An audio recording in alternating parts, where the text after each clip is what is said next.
श्रीमान मल्लिकार्जुन खड़गे जी।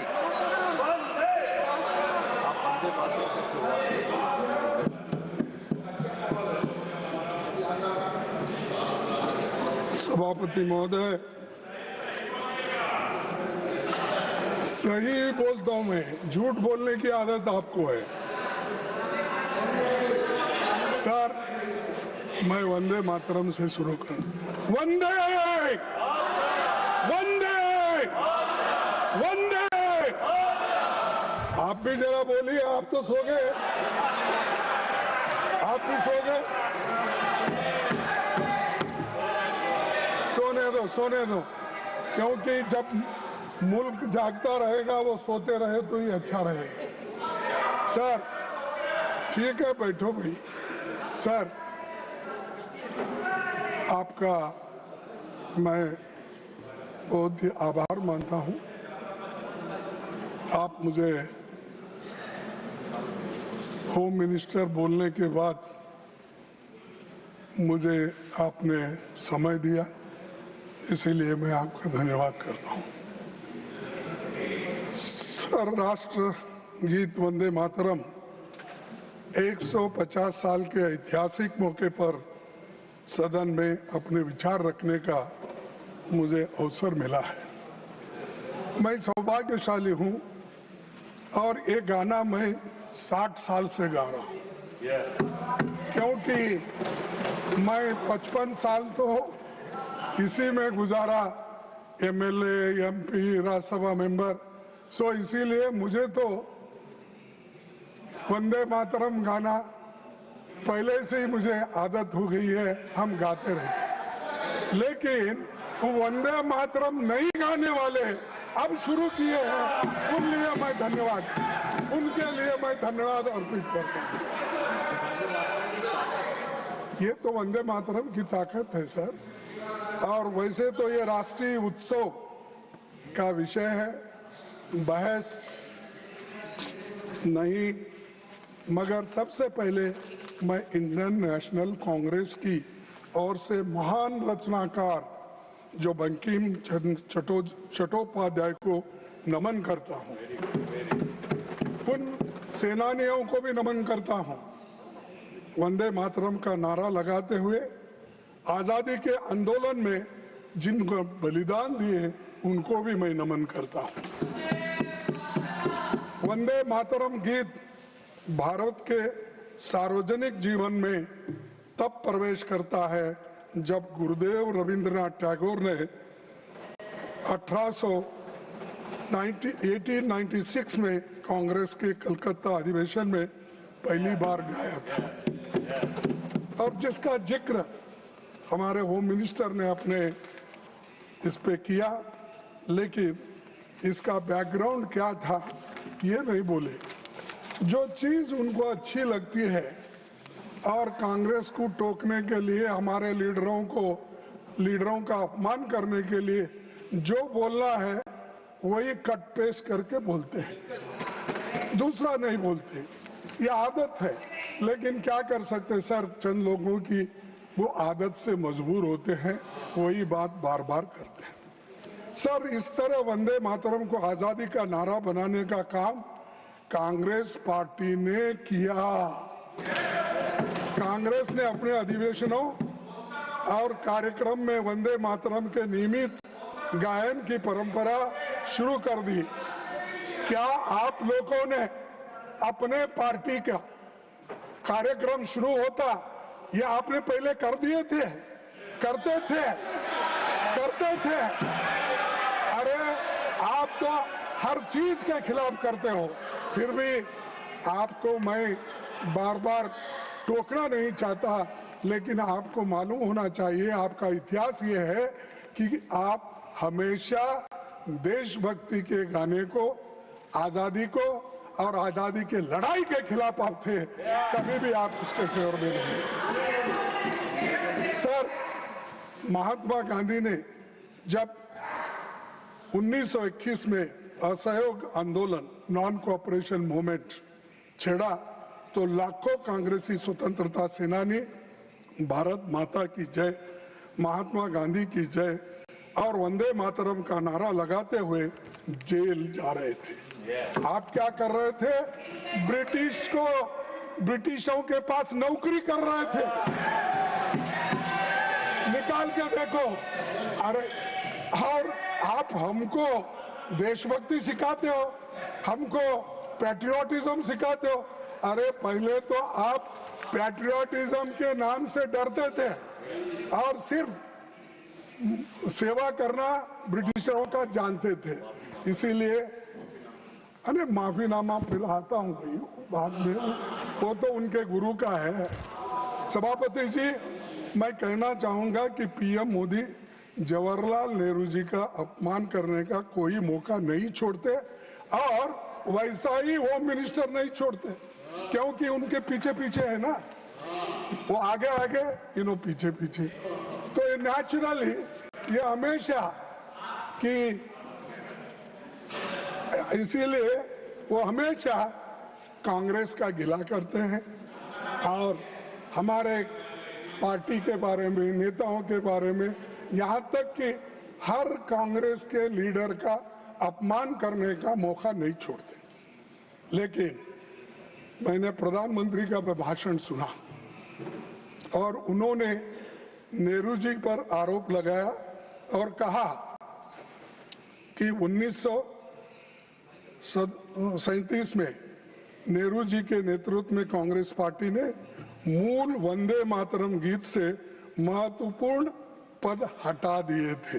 अभी जिसका जिक्र उन्होंने किया, यहाँ तक भी किया कि मुसलमानों का नाम लेके उनको डर के वो हटा दिए, ये भी कहा उन्होंने। सर, ये बातें आप अब बता रहे हैं, जब आप मुस्लिम लीग के साथ मिलके गवर्नमेंट किए, श्यामा प्रसाद मुखर्जी और मुस्लिम लीग मिलके आपने बंगाल में जो गवर्नमेंट की, कहाँ गया था देशभक्ति? कहाँ गया था आपका देशभक्ति? कहाँ थे आप लोग? क्या देश के लिए कोई? अरे ये लोग, अरे पढ़ो, आपका इतिहास मालूम होता है।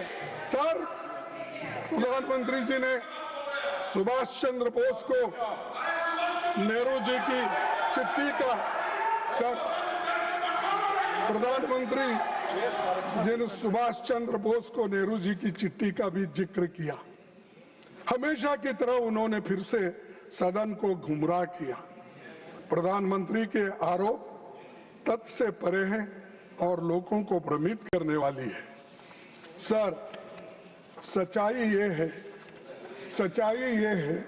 16 अक्टूबर 1937 को नेताजी सुभाष चंद्र बोस ने गुरुदेव रविंद्रनाथ टैगोर को पत्र लिखा और उनसे पूछा कि कांग्रेस को वंदे मातरम के प्रति क्या रुख अपनाना है। ये किसने लिखा? नेताजी सुभाष चंद्र बोस। उनके बारे में भी डाउट है आपको?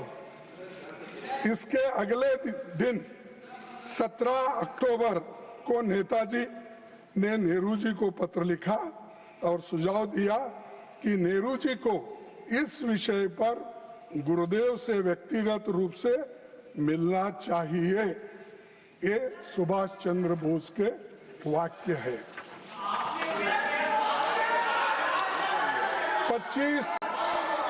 25 अक्टूबर 1937 को नेहरू जी गुरुदेव रविंद्रनाथ टैगोर से मिले और 26 अक्टूबर 1937 को पत्र लिखा, जिसमें मैं कोट करता हूं कि एग्जिबिट 1 मैं इस सदन के पटन पर रखता हूं, वो ताकि अच्छा ढंग से वो पढ़ ले।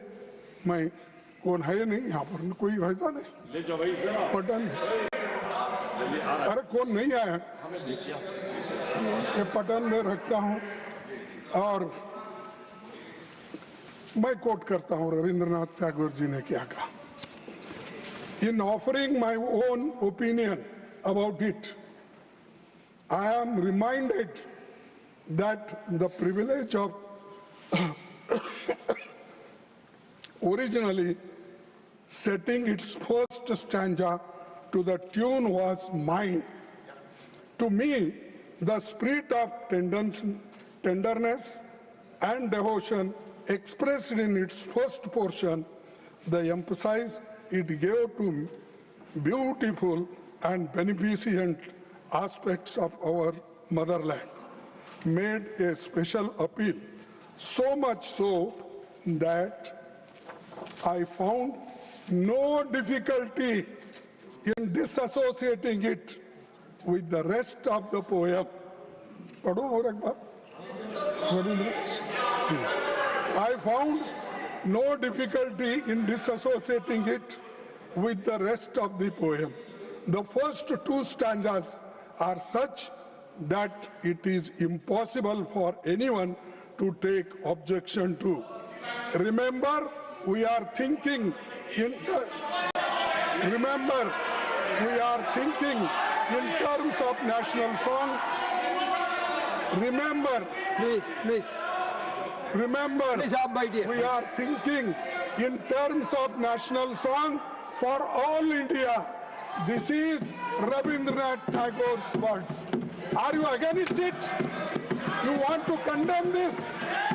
This is Rabindranath Tagore's stanza. He accepted it, and that is continued.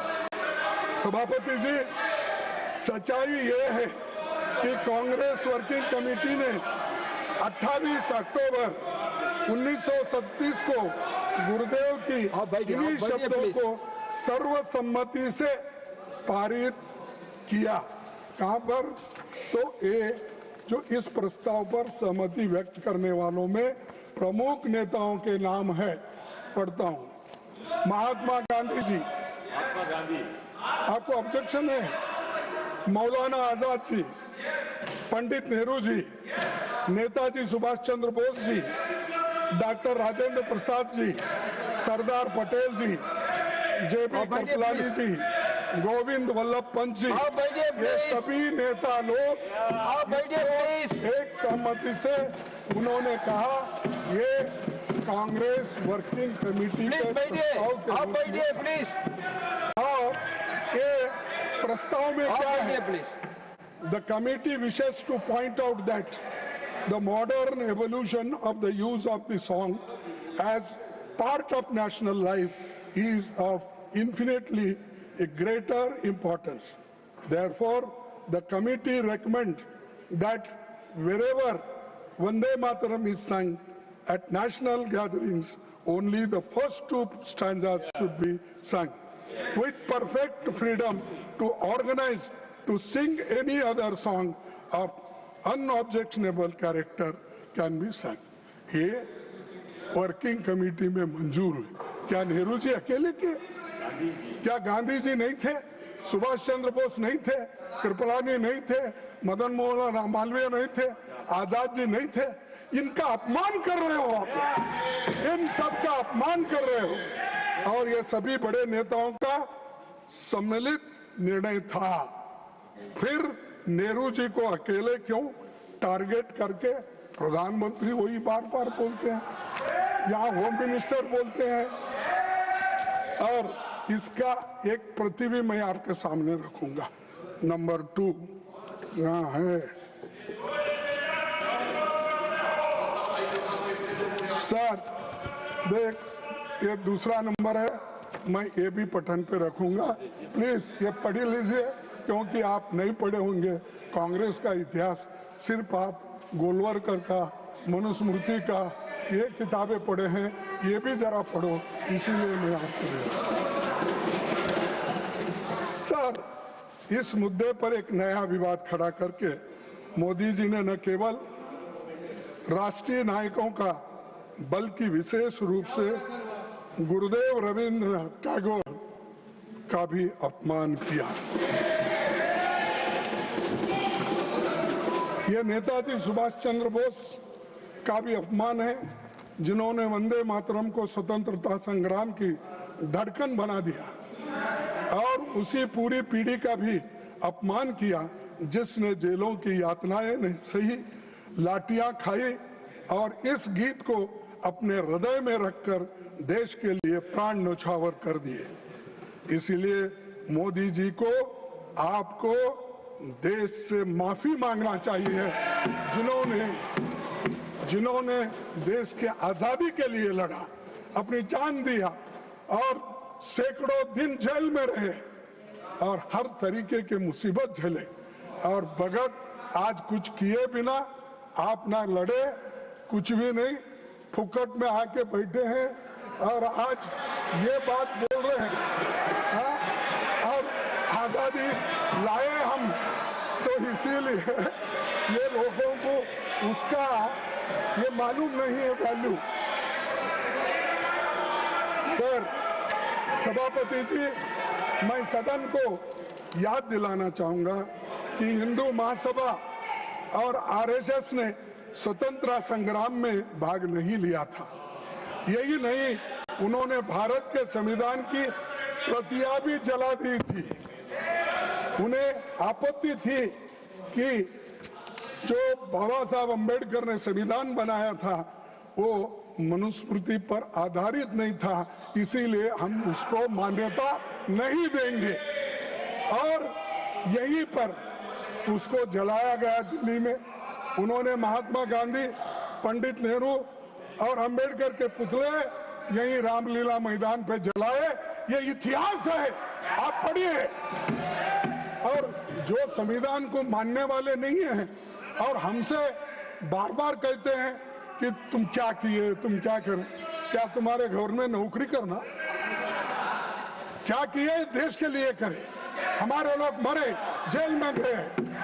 Sir, Bharat के संविधान लागू होने के 2 दिन पहले, सर ये सुनने की बात है, भारत के संविधान लागू होने के 2 दिन पहले 24 जनवरी 1950 डॉक्टर राजेंद्र प्रसाद जी ने ये कहा था, the composition consisting of words and music known as Jana Gana Mana is the national anthem of India.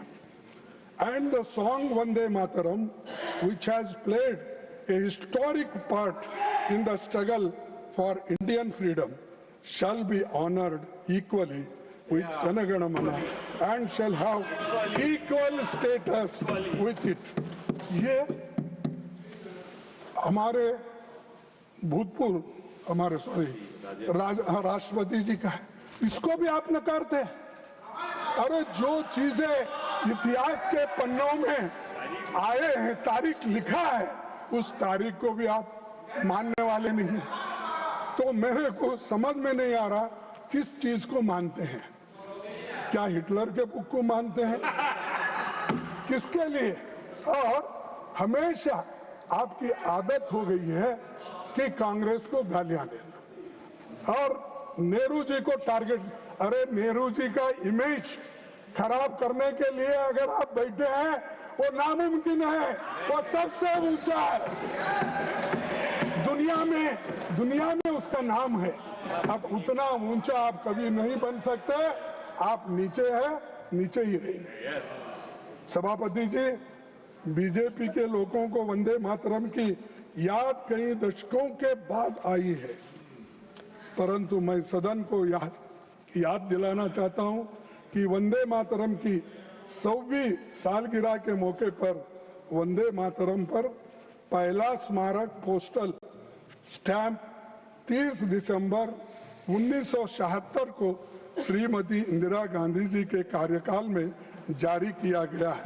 वो स्टैंप भी मैं आपको दिखाता हूं, ये भी भेज दीजिए। सर, अरे आप लोग देखे नहीं भाई, जरा देख के तो देखो। मुझे अपने सार्वजनिक जीवन के शुरुआती दिनों में एक लोकप्रिय स्टैंप बहुत अच्छे से याद है। मैं उस वक्त कर्नाटक स्टेट में एजुकेशन मिनिस्टर था, तो उस वक्त ये निकाला गया। हम लोग भी वहाँ पर स्टेट में इसका फंक्शन करते। आपकी अनुमति से इस स्टैंप की एक प्रति दिखाना चाहता हूँ। मैं अभी आपके पास भेज रहा हूँ और वो आप उसको जरा देख लीजिए। ये तो इतिहास की बात थी जिसे प्रधानमंत्री को प्रधानमंत्री जी को समझना चाहिए था। आज की चर्चा का संदर्भ वही होना चाहिए जो देशवासियों को वंदे मातरम की भावना का सही अर्थ और सम्मान समझा सके। सभापति जी, जब देश कहीं बड़ी समस्याओं जैसे आर्थिक संकट, बेरोजगारी, सामाजिक मुद्दे में से जूझ रहा है, तब भी प्रधानमंत्री की दिलचस्पी केवल चुनावी प्रचार में रहता है, ना कहीं ऐसे ध्यान भटकाने के सब चीजें इस सदन के सामने लाकर इसमें अपना समय देते हैं। सर, उन्होंने वंदे मातरम पर बहस केवल बंगाल चुनावों के ध्यान में रखकर ही की है, ये मेरा कहना है। ये उसी लिए तो आपने ये की। इस गलत फहमी में न रहे कि गुरुदेव रविंद्रनाथ टैगोर पर हमला करके असली मुद्दों से ध्यान हटाया जा सके। ये नहीं हो सकता। इस सदन का उद्देश्य यही होना चाहिए कि देश के सामने मौजूद ज्वलंत मुद्दे पर ध्यान केंद्रित किया जाए, क्योंकि भारत माता को सच्ची श्रद्धांजलि तभी होगी जब ये संसद जनता के मुद्दों और उनके समाधान के बारे में बहस करे। ये मेरा कहना है अध्यक्ष महोदय, इसीलिए मैं ये बातें उनके सामने रखी है। और दूसरी, सभापति जी, मुझे विशेष रूप से इस सरकार द्वारा भारतीय रुपये गिरते मूल्यों के बारे में कुछ बताना है, क्योंकि $1 की कीमत अब 90 रुपीस, 90 रुपए, इतना गिरा, अब वो नीचे गया। और आपके नेता, जब आप होम मिनिस्टर थे, आपके नेता जो चीफ मिनिस्टर थे, उन्होंने उस वक्त क्या कहा था, ये सुनने की जरा थोड़ी सी टॉलरेंस रखो। जब देश के सामने आर्थिक चुनौतियां खड़ी है, तब वंदे मातरम जैसे राष्ट्रगीत को लेकर राजनीतिक बहस करना केवल ध्यान भटकाने का प्रयास है। असली देशभक्ति वही है जो रुपए की गिरती कीमत और आम जनता की परेशानियों जैसी समस्याओं का समाधान ढूंढे, न कि केवल सिंबॉलिक और भाषणों तक सीमित रहे। आज के प्रधानमंत्री जी मोदी जी और गृह मंत्री जी भी थे उस वक्त हमारे शाह साहब, और 212 में इस मुद्दे पर उन्होंने क्या कहा। इस मुद्दे पर उन्होंने कहा, देश जानना चाहता है किस मुद्दे पे, रुपए की कीमत जो घट रही है और डॉलर जो बढ़ रहा है कीमत उसका। उस वक्त क्या कहा मोदी जी ने, आपको तो मालूम होगा क्योंकि आप तो प्रमुख सलाहकार है और प्रमुख एग्जीक्यूटिव, प्राइम एग्जीक्यूटिव करने वाले नेता है, तो आपको तो पहला चाणक्य, क्या ठीक है, तो इधर भी एक चाणक्य बैठा, इधर भी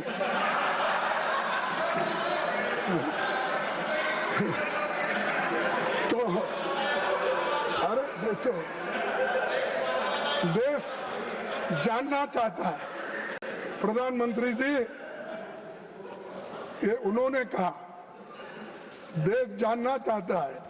प्रधानमंत्री जी मनमोहन सिंह जी को कहते हैं, ऐसा क्या कारण है कि आज अकेला हिंदुस्तान का रुपया डॉलर के मुकाबले गिरता ही चला गया और मैंने साफ मांग की है, यह सिर्फ आर्थिक कारणों से नहीं हुआ, ये आपकी भ्रष्ट राजनीति को दिल्ली से चली उसका इसके अंदर बहुत बड़ा रोल है। मैं बहुत गंभीरता से ये आरोप कर रहा हूं। क्या आपके पास भी ऐसा ही हुआ? आप भी भ्रष्ट हैं। आप तो बोलते मैं पाक हूं, स्वच्छ हूं, कहाँ है? ये दर्शाता है आप आज पूरे हिंदुस्तान, पहले जो था उससे बदतर हो गई आपकी गवर्नमेंट, और आज जो उस वक्त 55-60 रुपए था, आज 90 रुपए। अरे गिर गया, इतना गिर गया, इतना गिर गया, वो हिमालय से नीचे गिरने के बाद आदमी के टुकड़े टुकड़े भी नहीं मिलते, वैसा हो गया आपके हाथ। सर ये शब्द मोदी जी के हैं, मेरे नहीं है, उनका कोट है। लेकिन मैं ये पूछना चाहता हूं कि जिन कारणों का हवाला देकर आपने उस समय हम पर आरोप लगाए थे, क्या वही कारण आज रुपए के लगातार गिराने की वजह बन गई है? तो ये आप लोगों का कहना है। तो अध्यक्ष महोदय, अब आपकी चिंता बहुत बड़ी है, हम चिंतित भी है। हमारे पड़ोसी देशों में हमारा अपना प्रभाव घट रहा है, जबकि चीन का प्रभाव बढ़ रहा है। नेपाल चीन से इन्वेस्टमेंट की मांग कर रहा है। बांग्लादेश चीन और पाकिस्तान के साथ त्रिपक्षीय बैठकों में भाग ले रहा है।